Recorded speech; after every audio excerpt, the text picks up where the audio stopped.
사랑의 주님을 찬양합니다. 오늘 하루도 각자의 자리에서 열심히 최선을 다해 살다가 수요 예배로 모여 주님을 찬양하며 예배하게 하심에 감사드립니다.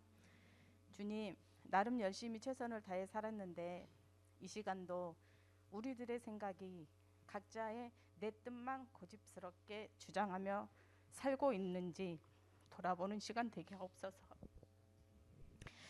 주님, 내 마음이 강박하며 말씀의 반응이 더디고 기도해야만 되는 줄 알고만 있고 기도의 자리는 나의 생각과 육신의 게으름으로 미뤄두고 마음은 움직이지 않고 있습니다. 이런 저를 용서하시고 회개의 영을 부어주사 기도가 회복되며 말씀에 즉각 반응하는 성령의 뜨거움을 주옵소서. 주님, 지금은 사순절 기간입니다.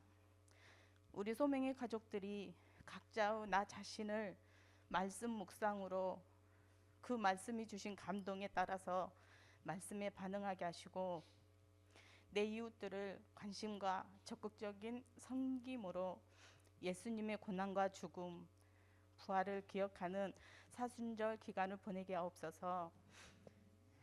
박대영 목사님 유럽 일정과 말씀 사역 중에 주님의 개입을 경험하게 하시고 안전하게 귀국할 수 있도록 도와주옵소서. 주님, 이태원 참사 희생자 유가족들을 위로하시고 전쟁은 하루속히 멈춰주시며 지진으로 고통받는 시리아 땅에 공유를 베풀어 주옵시고 이들과 우리가 부활하신 주님을 함께 높이게 하옵소서. 주님, 우리 수연이도 있습니다. 지금 치료 중에 있는데 혼자가 아닌 소명의 공동체가 함께 기도하며 응원함을 알고 힘을 내서 치료 잘 받게 하옵소서. 주님, 새롭게 나무 모임이 구성되었습니다.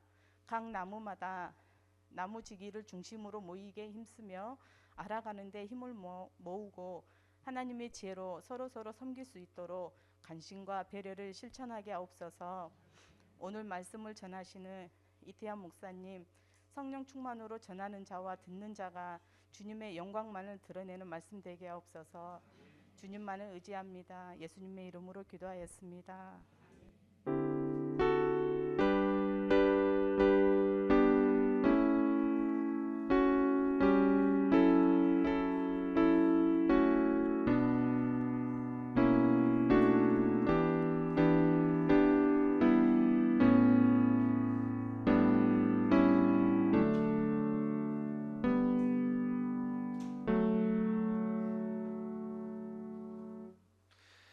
하나님 말씀은 마태복음 20장 17절로 34절까지의 말씀입니다. 마태복음 20장 17절로 34절까지의 말씀 교독하겠습니다. 예수께서 예루살렘으로 올라가려 하실 때 12 제자를 따로 데리시고 길에서 이르시되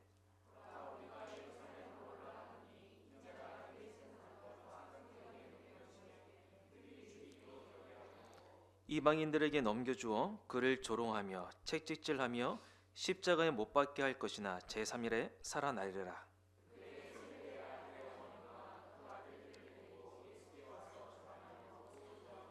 예수께서 이르시되 무엇을 원하느냐 이르되 나 이 두 아들을 주의 나라에서 하나는 주의 우편에 하나는 주의 좌편에 앉게 명하소서.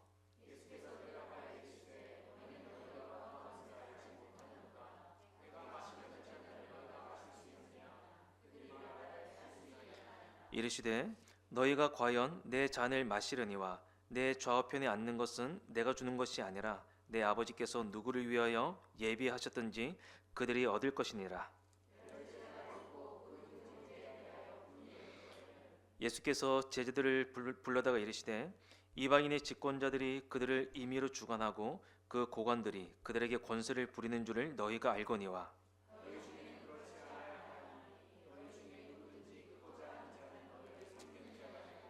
너희 중에 누구든지 으뜸이 되고자 하는 자는 너희의 종이 되어야 하리라.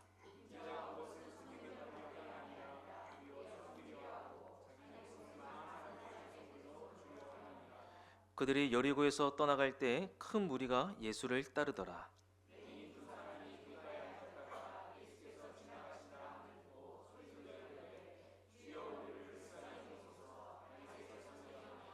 우리가 꾸짖어 잠잠하라 하되 더욱 소리질러 이르되 주여 우리를 불쌍히 여기소서 다윗의 자손이여 하는지라.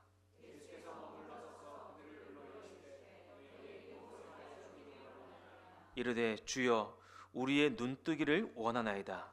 예수께서 불쌍히 여기사 그들의 눈을 만지시니 곧 보게 되어 그들이 우리 성도님들은 그 가수 이문세 씨의 노래 좋아하십니까? 다들 좋아하시네요. 저는 이 이문세 씨의 노래가 예전에는 좀 들리지 않았습니다. 그런데 어느 순간부터 이번에 노래에 제 마음이 반응을 하더라고요. 죄송하지만 나도 이제 나이가 들어가는 것보다 그런 생각이 좀 들었습니다. 이분 그 히트곡이 많죠. 그 히트곡 가운데 알 수 없는 인생이라는 곡이 있습니다. 그 노랫말 가운데 이런 가사가 있더라고요. 언제쯤 사랑을 다 알까요? 언제쯤 세상을 다 알까요? 얼마나 살아봐야 알까요? 정말 그런 날이 올까요? 사랑을 다 알 수 없으니 우리가 실수하는 것이죠. 세상을 다 알 수 없으니 우리는 많은 시행착오를 겪습니다. 오랜 기간 사람을 사귀고 교제를 나누어도 언제쯤 그 사람을 다 알 수 있을까요? 내가 알던 사람이 맞았던가 싶을 정도로 새로운 사실을 알게 되기도 하고 또 내가 기존에 갖고 있었던 생각을 바꾸어야만 한 일도 겪습니다. 인간이 이 사랑과 인생과 사람에 대해서 이러하다면 하나님에 대해서는 두말할 필요도 없겠습니다. 신앙생활 오래 해도 우리는 여전히 하나님을 다 알 수 없습니다. 성경 공부 많이 해도 기존에 갖고 있었던 사고를 여전히 고수하기도 하고요.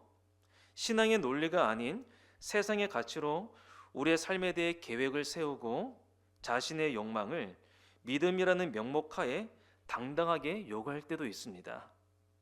여호와께서 이사야 55장 8절에서 말씀하셨습니다. 나의 생각은 너희의 생각과 다르며 너희의 길은 나의 길과 다르다.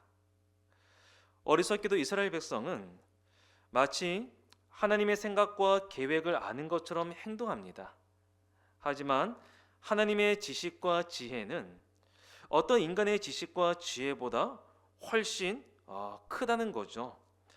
하나님을 우리의 틀에 맞추려고 하며 그분의 계획과 목적을 우리의 계획과 목적에 맞추려는 것은 어리석은 일이다라는 것을 저 이사야 55장 8절을 통해서도 우리가 확인할 수 있는 바입니다. 우리가 그분의 계획에 맞추기 위해 애써야 하는 것입니다. 여러분들은 신앙이란 무엇이라고 생각하십니까? 누군가 여러분들에게 신앙이 무엇인가요? 라고 질문을 했을 때 우리 성도님들은 어떤 대답을 하실 수 있겠습니까? 저의 대답은 저것입니다. 신앙이란 끊임없이 하나님의 뜻에 우리의 생각과 마음과 행동을 조율하는 것, 이렇게 말씀을 드리고 싶습니다. 우리는 본문을 통해 주님의 뜻과는 전혀 다른 것을 요구하는 제자들의 모습을 보게 될 것입니다. 오랜 기간 주님과 동고동락했던 제자들이기에 참 답답해 보일 수도 있겠네요. 제자들은 가까이에서 주님의 가르침을 들었습니다. 그들은 주님을 통해 하나님 나라를 보았고 직접 그 나라를 경험하기도 했습니다. 때로는 무리들로부터 떨어져서 주님께 특별 과외도 받기도 했습니다. 그럼에도 불구하고 여전히 세상적인 가치관으로 주님을 따르고 있습니다. 주님의 뜻은 보지 못하고 욕망만 바라는 그 제자들의 그 모습이 오늘 저와 여러분들이 읽은 이 본문 말씀 안에 담겨 있다는 겁니다. 그래서 저는 오늘 본문을 통해서 우리의 욕망이 주님의 말씀과 그분의 삶으로 재조정되는 은혜가 있기를 바라면서 함께 말씀 앞으로 나아가면 좋겠습니다. 자, 예수님은 제자들을 데리고 예루살렘으로 올라가려고 하십니다. 복음서에서 예루살렘은 어떤 장소입니까? 예수님을 환영하는 장소인가요? 예루살렘이? 예수님을 환영하기보다는 적대하는 장소죠. 끝내는 참된 메시아께서 죽임을 당하실 장소이기도 합니다. 따라서 예수님은 지금 점점 더 자신의 죽음을 향해 나아가고 계시는 중입니다. 여기서 마태는 예수님과 제자들이 예루살렘으로 올라간다라고 표현합니다. 올라가다, 이 동사가 보여주듯 요단 계곡에서 고지대 예루살렘으로 향하는 오르막길입니다.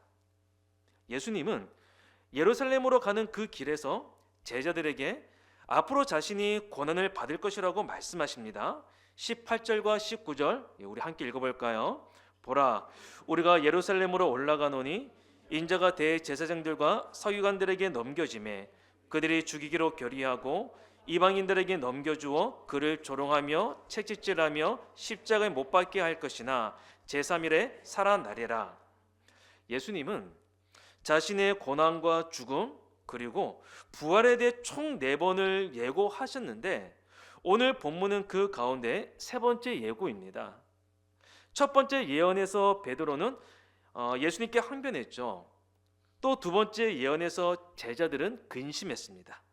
오늘 본문에서 제자들은 예수님의 말씀은 안중에도 없고 주님의 나라에서 누가 높아지냐의 문제로 서로 다투게 될 것입니다.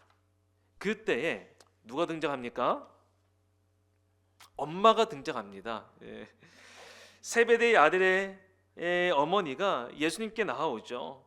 그리고 자신의 아들들에게 높은 지위를 달라고 요청합니다. 21절이네요. 나의 이 2 아들을 주의 나라에서 하나는 주의 우편에 하나는 주의 좌편에 앉게 명하소서. 야고보와 요한의 어머니는 예수님의 이모가 됩니다. 따라서 야고보와 요한은 예수님의 이종 형제가 되는데 예수님과의 친족 관계를 이용해서 지금 높은 지위를 달라고 부탁하는 겁니다.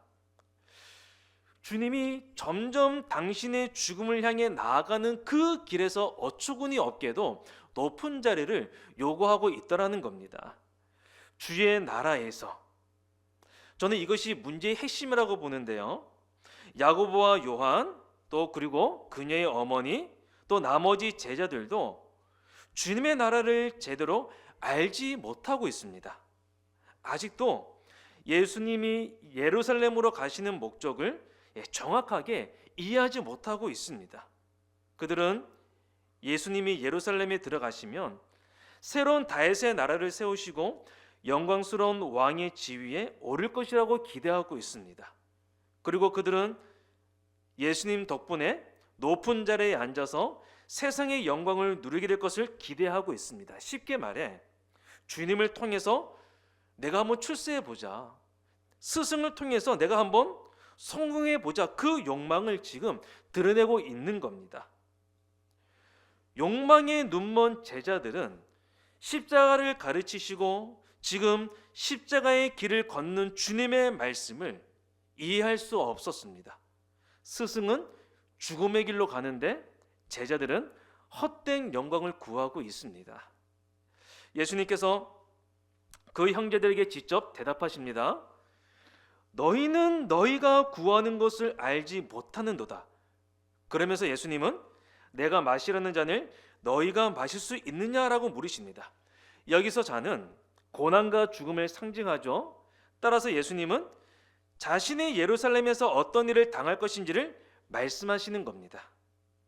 하지만 제자들은 너무 쉽게 할 수 있습니다라고 대답합니다. 이들은 도대체 잔을 어떻게 이해했던 것일까요? 분명한 건 예수님이 의도하신 잔의 의미와는 달랐기 때문에 쉽게 대답을 했던 겁니다. 한 자리 차지할 생각에 너무 쉽게 대답을 했던 것이죠. 그러나 예수님은 그들에게 과연 너희가 내 잔을 마실 것이다 라고 말씀하십니다. 예수님의 이 말씀은 결국 성취됩니다. 예수님의 예언대로 야고보가 가장 먼저 순교하죠. 헤롯 아그리빠에게 죽임을 당해서 사도들 가운데서 가장 먼저 순교자가 되었고요. 또 요한은 요한계시록 1장 9절에 보면 주님의 고난에 오랫동안 동참하게 되었다라는 것을 우리가 성경을 통해서도 확인할 수가 있습니다. 그런데 예수님은 나의 오른쪽과 왼쪽이 앉히는 그 일은 내가 할 수 있는 것이 아니라고, 그 자리는 내 아버지께서 정해놓으신 사람들에게 돌아갈 것이다 라고 말씀하심으로 그들의 요청을 거절하십니다. 자, 남아있는 제자들이 이제 어떻게 됐을까요? 이 모든 상황들 다 지켜봤겠죠. 남아있는 열 제자들이 이 청탁 때문에 제들 사이에 소동이 일어납니다. 자, 24절에 보면 열 제자가 듣고 그 두 형제에 대하여 분이 여기거늘 이렇게 말씀하고 있습니다. 다른 10명의 제자들이 분노합니다. 이 분노는 질투에서 비롯된 분노였습니다. 이들 역시 양아망으로부터 자유롭지 못하다라는 것을 이 제자들의 반응을 통해서 우리가 알게 되는 겁니다. 자, 그릇된 야망은 주님과의 관계를 파괴한다라는 것을 우리가 볼 수 있습니다. 또 경쟁에 의한 야망은 이웃과의 관계도 파괴하는 것을 우리가 보게 됩니다. 그러한 것이 지금 제자들 사이의 관계에서 보이지 않습니까? 이들의 야망의 동기는 무엇이었습니까? 다른 제자보다 더 높은 자리에 앉는 것이었습니다. 성공과 출세라고 말할 수 있겠습니다. 남들보다 영향력을 발휘하고픈 야망이라고도 할 수 있겠습니다. 그 자리에 남이 앉는 걸 용납하지를 못하는 겁니다. 이들은 이것이야말로 시기심과 질투로 이어지고 또 이것이 공동체성을 약화시키는 것이죠. 만약 내가 이루고자 하는 야망이 주님의 뜻을 헤아리는 데 방해가 되고 그 야망으로 인해 관계가 망가지고 있다면 하나님 나라와는 전혀 다른 것을 욕망하고 있다는 증거일 겁니다. 제자들의 어리석은 모습이 우리의 모습이어서는 안 되겠습니다. 자, 서로 높은 자리를 차지하려고 경쟁하는 제자들에게 주님은 무엇을 말씀하십니까? 자, 25절에 나오는데요. 예수께서 제자들을 불러다가 이르시되 이방인의 집권자들이 그들을 임의로 주관하고 그 고관들이 그들에게 권세를 부리는 줄을 너희가 알거니와 너희 중에는 그렇지 않아야 하느니 너희 중에 누구든지 크고자 하는 자는 너희를 섬기는 자가 되고 너희 중에 누구든지 으뜸이 되고자 하는 자는 너희의 종이 되어야 하리라. 예수님은 세상의 통치자들이 백성을 강제로 지배한다고 말씀합니다. 또 고관들이 권세를 부린다고 말씀하고 있습니다. 그러면서 하시는 말씀이 너희는 그렇지 않아야 한다. 그것은 세상 나라의 질서이며 세상 나라의 작동 방식이기 때문에 너희들은 그러면 안 된다라고 말씀하고 있는 겁니다. 하늘나라는 전혀 다른 질서와 다른 방식을 갖고 있습니다. 하늘나라에서 누가 큰 자입니까? 주님이 말씀하셨던 것처럼 섬기는 사람이 크겠죠.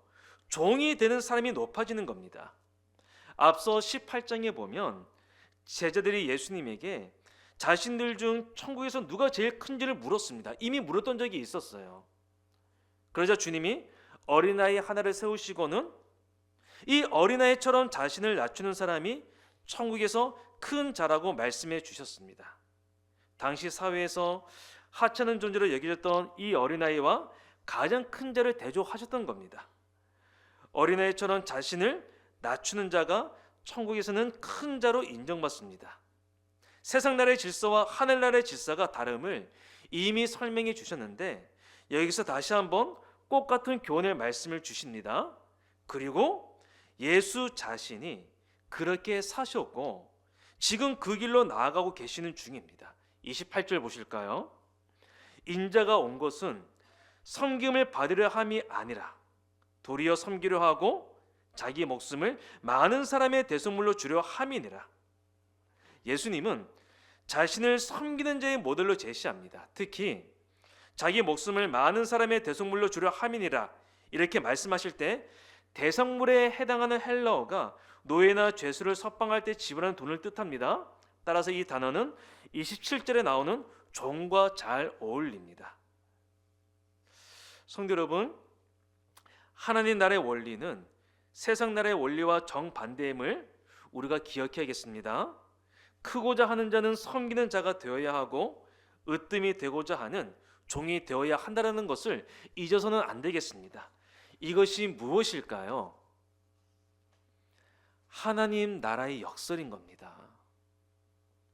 실제로 예수님은 하나님과 동등한 분이시지만 종의 형체로 이 땅에 오셔서 죽기까지 아버지께 복종하셨습니다. 사도 바울께서 빌립보서 2장 6절부터 8절에서 이것을 증거하고 있습니다. 우리 함께 읽어볼까요? 그는 근본 하나님의 본체시나 하나님과 동등됨을 취할 것으로 여기지 아니하시고 오히려 자기를 비어 종의 형체를 가지사 사람들과 같이 되셨고 사람의 모양으로 나타나사 자기를 낮추시고 죽기까지 복종하셨으니 곧 십자가에 죽으심이라. 당시 로마 황제는 세상의 최고 권력자였죠. 신과 같은 존재였습니다. 빌립보는 로마에 충성한 도시였고 그에 대한 자부심을 가지고 있었습니다. 또한 경쟁을 통해 자신을 높이는 분위기가 만연해 있었습니다. 교회 안에 발생한 갈등도 이런 분위기와 무관하지는 않았을 겁니다. 이런 상황에서 바울은 당시 세상의 이해와 반대되는 진리를 소개합니다. 그것이 무엇인가요? 우리 주님은 신적인 영광을 가지고 계셨지만 겸손함으로 섭리신하셨다라는 겁니다. 하나님과 같아지려 했던 인간들과 달리 우리 주님은 하나님과 동등하게 누릴 수 있는 그 당연한 지위와 권리마저 다 버리고 종의 형체를 입고 사람이 되셨다라는 겁니다. 이것도 모자라서 죄인을 살리시기 위해 십자가에까지 자기를 낮추셨습니다. 십자가에까지 자기를 낮추셨다. 이것은 도대체 어떤 의미일까요? 우리는 이것의 의미와 깊이를 좀 더 이해해야 되는데요. 실로 인간의 지혜로는 다 파악할 수 없을 정도의 낮아짐이기 때문입니다. 여성 설교가이자 설교학을 가르치는 학자인 플레미 러틀리지가 쓴 이 십자가에 관한 글을 인용해서 말씀을 드리자면 당시 모든 유대인과 이방인은 십자가에 못 박힌 이를 천시하고 경멸했습니다. 십자가는 모든 사람에게 보내는 명백한 신호였습니다. 어떤 신호였냐면 당신들 눈앞에 있는 이 사람은 살만한 가치가 없다. 이 사람은 인간이 아니다. 이것을 보내는 신호였다라는 겁니다. 로마인들의 표현을 빌리면 십자가형을 받는 이는 저주받아 죽어야 마땅한 짐승이었습니다. 본래 십자가형은 어떤 종교적인 의미도 어떠한 희망도 어떠한 영감을 주는 요소도 없었습니다. 오히려 십자가형은 사람들이 음란한이라는 말의 본래 의미, 즉 역겹고 혐오스럽고 더럽고 악취가 나며 구역질나는 감정을 느끼게 하려는 의도로 만들어졌습니다. 이러한 와중에 로마 제국 전역에서 십자가형이 빈번하게 이루어지고 있던 그때에 우리 주님이 저주받은 짐승반도 못한 자로 취급을 받으시면서 죽으셨습니다. 예수님께서 이렇게까지 낮아지셔서 우리 같은 죄인을 구원하셨다고 사도 바울께서 말씀하고 있는 겁니다. 우리 주님은 이렇게 낮아지시고 자신을 비우셨는데 오늘날 교회와 성도들은 높아지려고만 하고 자기 자신을 더 많이 채우려고만 하는 것 같아서 씁쓸합니다. 우리는 죽기까지 낮아지신 예수 그리스도의 십자가 사건이라는 그 극장에 앉아있는 단순한 관계 청중이 아닙니다. 오히려 우리가 그 이야기의 일부가 되고 무대에 서는 배우가 되어야 합니다. 우리는 낮아지신 그리스도의 십자가 안에 있습니다. 우리는 그 사건에 참여하는 자가 되어야 합니다. 2000년 전에 그리스도의 낮아지심의 사건을 재현하는 하나님의 백성이 되어야 한다는 말입니다. 예수 그리스도께서 앞서 이 세상에서 그렇게 사셨던 것처럼 우리 역시 이 세상에서 그래야 되지 않겠습니까? 우리는 무엇을 추구하고 있습니까? 더 많은 인원이 출석해야 하고 더 많은 헌금이 거쳐야 하고 이왕이면 크고 화려한 예배당이 좋고 더 높은 지위에 올라가야 하고 더 많은 연봉을 받는 직업 가져야 하고 더 많은 영향력을 발휘하는 사람이 되어야 하고 군사적으로 경제적으로 부강한 나라가 되어야 하고 섬김을 받기보다 군림하는 자가 되는 것, 솔직히 이것이 우리가 바라는 것들 아닙니까? 또 그것이 주님의 축복이라고 생각하고 또 그렇게 말하고 추구하며 살아오지는 않았는지 참 두렵습니다. 하나님 나라 안에 들어와 있다고는 했지만 여전히 지금 오늘 본문에 나오고 있는 이 제자들처럼 세상적인 사고방식으로 그 나라를 이해하면서 욕망의 눈먼 자들로 지내고 있지는 않았는지 두렵습니다. 우리는 어디에서 스스로 낮아지시고 비우셨던 주님의 모습을 볼 수 있을까요? 우리는 도대체 어디에서 이렇게 자신을 비우시고 종의 형체로 오신 그 예수님의 그 모습을 볼 수 있을까요? 다른 곳에 시선을 둘 것이 아니라 먼저 우리 자신에게서 예수님이 보여주신 그 낮아지심과 섬김의 모습을 볼 수 있었으면 좋겠습니다. 본문에 곧바로 두 시각 장애인이 눈을 뜬 사건이 나옵니다. 예수님과 제자들이 여리고를 떠날 때 많은 사람들이 뒤따라왔습니다. 유월절을 앞두고 예루살렘을 향해 뻗은 오르막길에는 순례객으로 가득했을 겁니다. 이때 순례객들에게 구걸에서 생계를 유지하던 두 시각 장애인이 등장하죠. 이분들이 길가에 앉아 있다가 예수께서 지나가신다는 말을 듣고는 소리 높여 예수님의 이름을 부릅니다. 그리고 요청하죠. 그 요청의 내용이 무엇입니까? 30절에 나오는데요. 주여 우리를 불쌍히 여기소서 다윗의 자손이여. 이들은 주님께 소리를 지릅니다. 큰 소리로 부르짖었습니다. 매우 다급합니다. 절박한 심정으로 부르짖습니다. 그때 곁에 있던 사람들이 어떻게 반응하죠? 조용히 하라고 꾸짖습니다. 당시 시각장애인은 소외 계층이었습니다.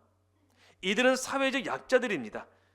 세상은 약자의 소리에 귀를 기울이지 않습니다. 오히려 약자의 소리를 침묵시킵니다. 장애가 있는 분들께서 출근 시간대에 지하철 시위를 하신 거 기억하고 계시죠?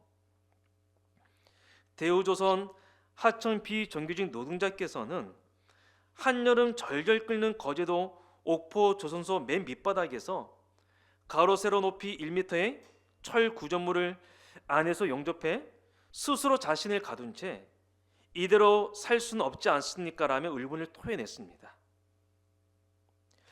힘 있는 자들이 듣지 않아서 자신들의 목소리에 귀 기울여달라는 처절한 몸부림이었습니다.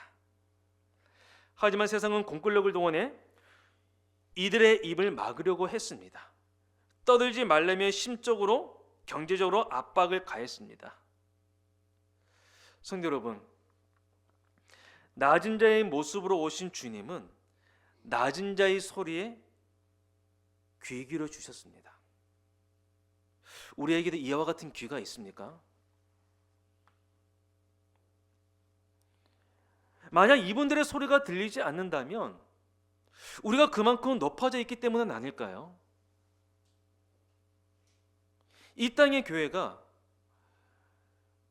우리를 위해 낮아지신 예수를 따르지 않기 때문은 아닐까요? 낮은 자리에서 낮은 자의 시선으로 이 세상을 바라보는 시각을 잃어버렸기 때문은 아닐까요? 아니, 낮아짐 대신 높아짐을 추구한 결과 때문이지 않을까요? 낮은 자로 오신 주님께서 그들의 소리를 들으셨는데 이제는 낮은 자들을 보십니다. 그들을 불러서 자신이 어떻게 해주기를 원하느냐고 묻자 그들은 주저없이 눈뜨기를 원한다고 답합니다. 예수님은 그들의 요청을 들으시고 눈을 뜨게 해주셨습니다.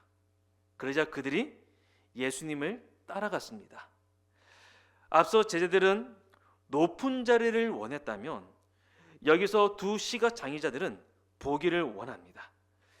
우리가 진정 원해야 할 것은 무엇입니까? 힘입니까?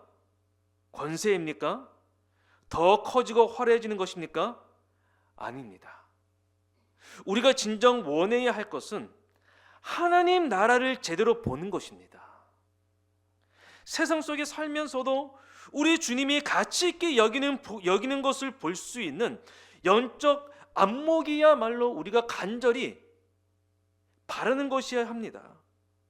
못 보던 자들이 보게 되자 예수님을 따랐는데요, 이들은 눈만 뜬 것이 아니라 영혼의 눈도 밝아졌습니다. 고침을 받은 두 씨가 장애자들처럼 우리의 영적인 눈도 밝아지기를 소원합니다. 낮아지는 자, 섬기는 자가 하늘나라에서는 큰 자임을 보았으면 좋겠습니다. 우리 주님이 친히 그러셨음을 우리 믿음의 눈으로 확신했으면 좋겠습니다. 높이를 추구하는 이 화려한 세상을 보는 것이 아니라 서로 낮아지며 섬기는 영원한 하나님 나라를 볼 수 있도록 주님께서 우리의 눈을 열어주시기를 기대합니다. 이를 위해 우리도 가난한 심령으로 절박한 마음으로 주님께 간청하면 어떨까요? 우리 함께 읽어볼까요? 시작! 주님, 눈뜨게 해주십시오. 그렇습니다. 주님, 나의 영적인 눈을 뜨게 해주십시오. 저 기도를 절박한 마음으로 간청하면 어떨까요? 그럴 때 주님께서 우리를 측은히 여겨주시지 않을까요? 욕망에 의해 어두워진 우리의 눈에 손을 갖다 주시지 않을까요? 그리하여 주님을 본받아 십자가의 길로 이끌어 주셔서 많은 이들을 생명으로 인도하는 섬기는 자들로 우리 모두를 삼아 주시기를 소원합니다. 누구든지 크고자 하면 섬기는 사람이 되어야 합니다. 누구든지 첫자가 되고자 하면 먼저 종이 되어야 합니다. 인자가 한 일이 바로 그것입니다. 그리스도 예수께서 자기 자신을 생각하셨던 방식으로 우리 자신을 생각하십시다. 그분은 하나님과 동등한 지위셨으나 스스로를 높이지 않으셨고 그 지위의 이익을 고집하지도 않으셨습니다. 그분은 하나님과 동등한 특권을 버리고 종의 지위를 취하셔서 사람이 되셨습니다. 그것은 믿을 수 없을 만큼 자신을 낮추는 과정이었습니다. 죽기까지 순종하셨죠. 그것도 가장 참혹하게 십자가에서 죽으셨습니다. 그 순종으로 말미암아 하나님께서는 그 예수를 높이 들어 올리시고 어떤 사람도 받아본 적 없는 영광을 그분에게 주셨습니다. 하나님 나라의 역사를 친히 몸으로 보여주신 주님께 순종으로 응답하면 어떨까요? 하나님 나라의 역사를 믿음으로 받아들이고 삶으로 고백하는 우리 모두가 되기를 주께서 힘주시기를 바랍니다. 우리 함께 기도드릴까요? 이 시간에 기도할 때 우리 말씀을 기억하면서 기도하면 좋겠습니다. 주님의 뜻은 못 보고 욕망만 바르는 저희의 어두운 눈을 고쳐주십시오. 이 땅의 교회가 주님을 본받아 섬김으로 은혜의 공동체, 섬김의 공동체, 다른 생명을 살리는 생명의 공동체가 되게 하여 주시옵소서. 말씀을 놓고 기도하시고요. 우리 또 중보 기도할 때 우리 곤순 청년의 치료를 위해서 기도해 주셨으면 좋겠습니다. 그리고 바티아 목사는 이번 주 뉘른베르크 한인교회 모임이 있습니다. 프랑크푸르트 우리 교회에서 또 설교를 감당하십니다. 박 목사님의 설교 사역을 통해서 그 교회가 평안하여 든든히 서갈 수 있도록 위해서 기도해 주시고요. 우리 종명 성사님의 사역을 위해서 또 오늘 소식을 들었는데 김수 집사님 어머니이신 우리 이경숙 어르신께서 좀 몸이 좀 불편하셔서 또 검사와 또 치료를 받으십니다. 우리 어르신 검사가 잘 될 수 있도록 적절한 치료가 이루어져 나갈 수 있도록 또 간병인이 잘 구할 수 있도록 이분들을 위해서 우리 함께 소리내어 기도드리겠습니다. 우리 함께 기도드리겠습니다. 이 모든 말씀 예수님의 이름으로 기도드립니다. 아멘.